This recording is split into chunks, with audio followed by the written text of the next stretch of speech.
السلام علیکم، کیسے ہیں آپ سب؟ چینل میں آپ سبھی کا خیر مقدم ہے، امید ہے آپ سبھی خیریت سے ہوں گے۔ تو ناظرین، آج ہم یہ جانیں گے کہ حرام کمائی سے کیا نتیجہ نکلتا ہے، مولانا طارق مسعود صاحب کے ذریعے سے۔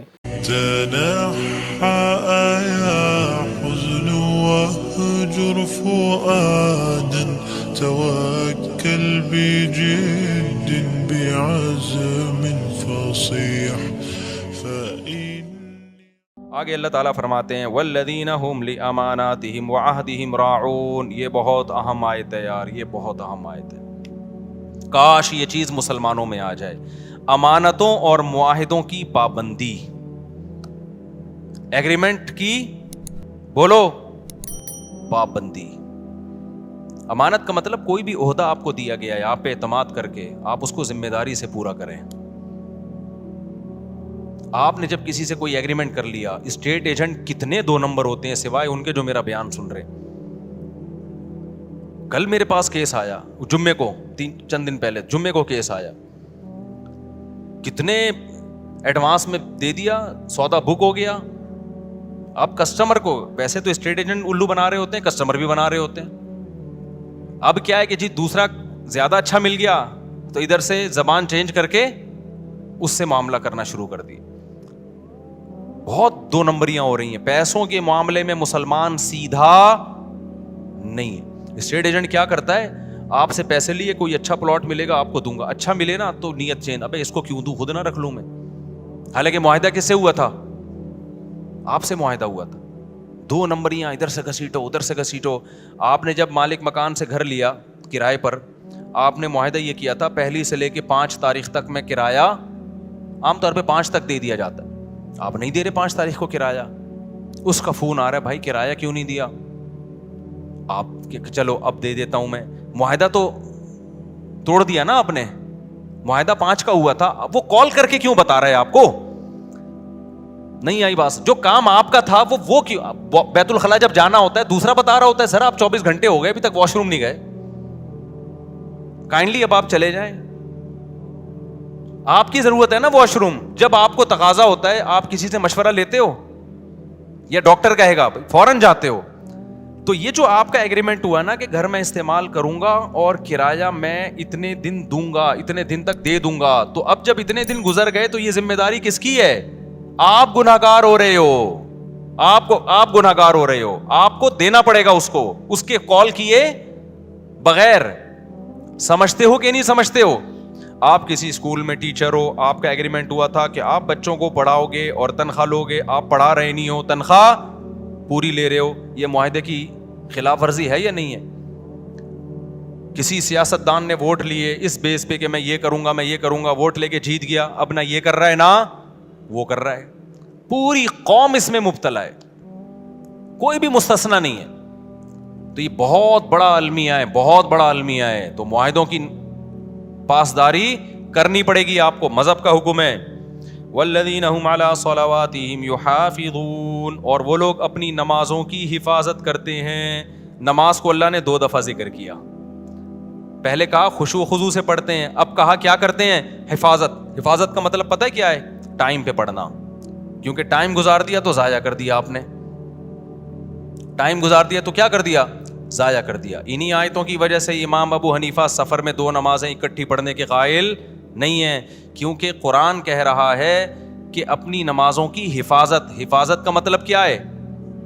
ایک صاحب نے کہا کہ قرآن نے کہا حفاظت کرتے ہیں، قرآن نے کہا ہر نماز کا ایک وقت مقرر ہے، قرآن میں ہے نا ان الصلاۃ کانت علی المؤمنین کتابا موقوتا، اور یہ سفر کے بارے میں نازل ہوئی ہے کہ ہر نماز کا ایک ٹائم متعین ہے۔ انہوں نے کہا جب قرآن میں آتا ہے ہر نماز کا ایک ٹائم متعین ہے تو ہمیں حدیث سے پتہ چلتا ہے کہ سفر میں 2 نمازوں کا ایک ہی ٹائم ہے، حالانکہ ایسا ہے نہیں۔ حدیث جبریل سے پتہ چلتا ہے کہ ہر نماز کا ٹائم کیا ہے؟ ہر نماز کا ایک متعین ٹائم ہے، حدیث جبریل سے پتہ چلتا ہے۔ ظہر یہاں تک، عصر یہاں تک، عصر سے مغرب کا ٹائم، پھر مغرب سے عشاء، حدیث جبریل مشہور حدیث ہے، اس سے پتہ چلتا ہے۔ اور جو سفر میں آتا ہے نا حدیث میں 2 نمازیں اکٹھی پڑھی ہیں، اکثر لوگ ہم پہ طنز کرتے ہیں کہ جب نبی نے فرمایا 2 نمازیں اکٹھی پڑھی ہیں تو آپ کیوں نہیں پڑھتے؟ بھائی بخاری مسلم کی حدیث ہے کہ نبی نے بغیر سفر کے بھی 2 نمازیں اکٹھی پڑھی ہیں، تو جو اس کا مطلب ہے وہ اس کا بھی وہی مطلب ہے، ان حدیثوں کا بھی۔ اور اس کا مطلب کیا ہے؟ علامہ شوکانی جو ہے غیر مقلد عالم تھے, انہوں نے لکھا ہے کہ اس کا مطلب ہے 2 نمازیں اکٹھی ایسے پڑھی ہے کہ ہر نماز اپنے وقت پہ پڑھی ہے. ایک کو مؤخر کیا ظہر کو, اور جب ظہر کا وقت ختم ہوا تو فوراً اثر پڑھ لی, یعنی اثر اپنے وقت پہ پڑھی, ظہر اپنے وقت پہ پڑھی. تو جو مطلب اس حدیث کا ہے نا جس میں آتا ہے نبی نے بغیر کسی عذر بارش کے 2 نمازیں اکٹھی پڑھی ہیں, ہم کہتے ہیں یہی سفر کا بھی یہی مطلب ہے. اس سے تمام قرآن اور تمام احادیث میں کیا ہو جاتا ہے؟ تطبیق ہو جاتی ہے آرام سے, سوائے حج کے. حج تو خلاف قیاس ہے. تو یہ جو آج کل اتنا زیادہ رواج ہو گیا ہے نبی کے, بھائی جاؤ, جب بھی لوگ جاتے ہیں سفر میں, بعض تو گھر میں ہی پڑھ لیتے ہیں اکٹھی. تو کوئی کسی فقہ کو فالو کر رہا ہے, ہمیں اس پہ اعتراض نہیں ہے, لیکن آپ یہ کہنا کہ ہمیں قرآن و حدیث کا پتہ ہے اور احناف کو قرآن و حدیث کا نہیں پتا, یہ آپ کبھی بیٹھو تو ہم بتائیں کہ اللہ کا شکر ہے ہمیں جتنا پتا ہے شاید آپ سے زیادہ ہی پتا ہو, آپ سے کم پتا نہیں ہے. تو یہ آخری بات, یہ چونکہ موضوع چل گیا ہے تو بس 1 منٹ میں اس بحث کو سمیٹتا ہوں. دیکھو قرآن مجید متواتر ہے, اس کا ایک ایک لفظ من جانب اللہ ہے, اس میں ایک حرف میں بھی تحریف نہیں ہوئی ہے. قرآن جگہ جگہ کہتا ہے ایمان والے اپنی نمازوں کی حفاظت کرتے ہیں, جگہ جگہ کہتا ہے, بار بار کہتا ہے. اور حدیث جبریل سے پتہ چلتا ہے کہ ہر نماز کا ایک ٹائم متعین ہے, اس میں سفر اور حضر میں نبی نے کوئی فرق نہیں بیان کیا. تو ہم یہ کہتے ہیں کہ جو متواتر ہے نا, اس کے خلاف جب کوئی اتنی مضبوط دلیل ہوگی جو اسی جیسی ہوگی تو پھر تو مانی جائے گی, نہیں ہوگی تو اس میں تعویل کی جائے گی.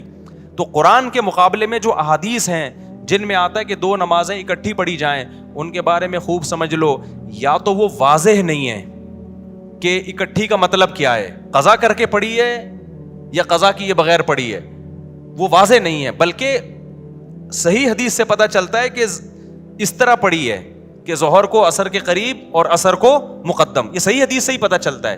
میں انشاءاللہ اس پہ پورے حوالوں کے ساتھ ایک کلپ ریکارڈ کرواؤں گا, ابھی تو میں اس بیان کے لیے بیٹھا نہیں ہوں یہاں پہ. تو وہ احادیث جن میں آتا ہے 2 نمازیں اکٹھی پڑھی ہیں وہ واضح نہیں ہے, اور جو واضح ہیں وہ صحیح نہیں ہے, ان کی سند پہ کلام ہے. بات آ رہی ہے سمجھ میں؟ کوئی ایک ایسی حدیث نہیں ہے جس میں آتا ہو کہ نبی نے ظہر کو باقاعدہ قضا کر کے عصر کے وقت میں پڑھا ہے. اتنی واضح حدیث ہو اور بے غبار سند بھی ہو اس کی, ایسی کوئی حدیث نہیں ہے. اگر حدیث بے واضح ہے تو سند بے غبار نہیں ہے, اور اگر سند صحیح ہے تو حدیث کا مفہوم واضح نہیں ہے. اور ویسے بھی کامن سینس کی بات ہے کہ اللہ تعالیٰ نے جو سفر میں 4 کی 2 کی ہیں, وہ 2 اسی لیے تو کی ہیں کہ ٹائم پہ ہو جائیں. آپ کے پاس یہ عذر نہ ہو کہ جی مجھے ٹائم نہیں ملا, وہ ٹائم بچانے کے لیے ہی تو ہیں. جب آپ کو کوئی سہولت دی جاتی ہے اس لیے دی جاتی ہے نا کہ کام ہو جائے, اس لیے تھوڑی دی جاتی ہے کہ اس کو ڈیلے کر دیں آپ. تو اس میں میرا مقصد دوسرے لوگوں پہ طنز کرنا نہیں ہے, لیکن میرا مقصد یہ ہے کہ آپ جس فقہ کو فالو کر رہے ہیں نا قرآن و سنت کی روشنی میں, اس میں 2 نمازیں اکٹھی پڑھنے کے جو احناف کے ہاں مطلب ہے کہ جمع بین الصلاتین کا مطلب کیا ہے, وہ مطلب قرآن و حدیث سے بہت زیادہ مزین ہے, بہت مدلل ہے وہ مطلب. اور ویسے بھی جو سفر میں بھی آپ نے جمع سوری کی ہے, جس کو جمع سوری کہتے ہیں کہ ظہر اور عصر کے قریب قریب پڑھا ہے, یہ بھی بہت کم کیا ہے. جبکہ ہم اہل حدیث حضرات کو دیکھتے ہیں ہر سفر میں یہ کر رہے ہوتے ہیں, وہ یعنی خود حدیث پر بھی اس طرح عمل نہیں کر رہے ہوتے جو ان کی اپنی رائے ہے. آپ دیکھ لو تو لوگوں نے عام شروع کر دیا ہے, جب بھی جائیں گے ظہر. اب تو یہاں تک شروع ہو گیا ہے کہ سفر ابھی شروع ہونے والا تھا, ابھی شروع نہیں ہوا ہے, گھر میں ہی ظہر اکٹھی پڑی اور نکل گئے, اور حوالہ دیتے ہیں حضرت مولانا فلاں کرتے ہیں, حضرت مولانا فلاں کرتے ہیں. بھائی جتنا بھی بڑا مولانا ہو ابو حنیفہ کی خاک کے برابر بھی نہیں ہے, ان کی کوئی حیثیت نہیں ہے ان واعظین کی اور آج کی مولویوں کی. تو ہم ابو حنیفہ کی بات کو قرآن و حدیث پہ ہرگز ترجیح نہیں دے رہے, ہم ابو حنیفہ کی فہم کو آج کے اسکالرز کی فہم پہ ترجیح دے رہے ہیں. سمجھتے ہو کہ نہیں سمجھتے ہو؟ چلو آگے. تو اس لیے یہاں بھی قرآن کہہ رہے اپنی نمازوں کی حفاظت. یہی وجہ دیکھو فجر اور ظہر کو نہیں جمع کیا گیا, کیوں؟ دونوں کا ٹائم آپس میں ملتا نہیں ہے, دونوں کا ٹائم نہیں مل رہا آپس میں. آگے چلتے ہیں ہم. اولئک هم الوارثون, جو اپنی نمازوں کی حفاظت کرتے ہیں, اللہ فرماتے ہیں یہی لوگ وارث ہیں. کس چیز کے وارث ہیں؟ کیا ملے گا, کیا انعام ملے گا؟ بھائی اللہ کتنے پیسے دے گا ان لوگوں کو جو معاہدوں کی پابندی کرتے ہیں, ان لوگوں کو جو فضولیات سے بچتے ہیں, ان لوگوں کو جو اپنی شرمگاہوں کی حفاظت کرتے ہیں, ان لوگوں کو جو اپنی امانتوں اور معاہدوں کی پابندی کرتے ہیں. تو اللہ کی طرف سے ان کو کیا ملے گا؟ سوال پیدا ہوتا ہے کہ نہیں ہوتا؟ اللہ فرماتے ہیں میں بتاتا ہوں کیا ملے گا. الذین یرثون الفردوس، یہ وہ لوگ ہیں جو جنت الفردوس کے وارث بنیں گے. کہاں جائیں گے؟ ایسے باغات میں جن کے نیچے نہریں بہتی ہیں. کتنا قرآن میں اللہ نے جنت کا نقشہ بیان کیا ہے، کتنا زیادہ بیان کیا ہے. ہم سمجھتے ہیں کہ یہ اللہ کے معاذ اللہ سیاسی باتیں ہیں. وَمَنْ أَصْدَقُ مِنَ اللَّهِ قِيلًا، اللہ کہتے ہیں اللہ سے زیادہ سچی بات کوئی نہیں کر سکتا. تو میرے بھائی دکھا دے نا اللہ، تو سارے نیک پرہیزگار بن جائیں. اللہ نے کیا کیا ہے؟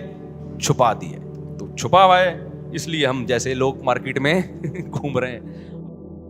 تو آج کے لیے بس اتنا ہی. ویڈیو میں آخر تک بنے رہنے کے لیے آپ سبھی کا بہت بہت شکریہ. چینل پر نئے ہیں چینل کو سبسکرائب کریں، بیل نوٹیفیکیشن کو لازمی سے آن کریں.